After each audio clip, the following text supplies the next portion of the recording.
Tampok po ngayon sa isang exhibit sa Zambales ang mga karanasan ng mga mangingisda sa West Philippine Sea. Si Rhea Pabilonia ng PIA Gitnang Luzon sa Balitang Pambansa. Tampok sa isang exhibit sa Zambales ang karanasan ng mga mangingisda sa gitna ng tensyon sa West Philippine Sea.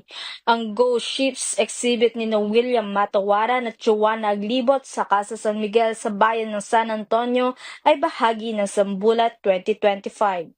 Ito po ay isang multimedia at multisensory artwork exhibit na nagtatel ng story ng mga fisher folk natin. Specifically, yung mga encounters nila sa Masinloc. Sa exhibit, makikita ang mga inukit na imahe sa acrylic ng mga bangka at lambat, kasabay ng immersive soundscape mula sa actual na panayam sa mga mangingisda.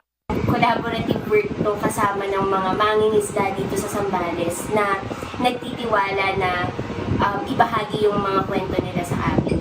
Sa pamamagitan ng sining, muling binibigyang tinig ang mga mangingisdang Zambaleño sa kanilang laban sa pangangalaga ng teritoryo at kabuhayan.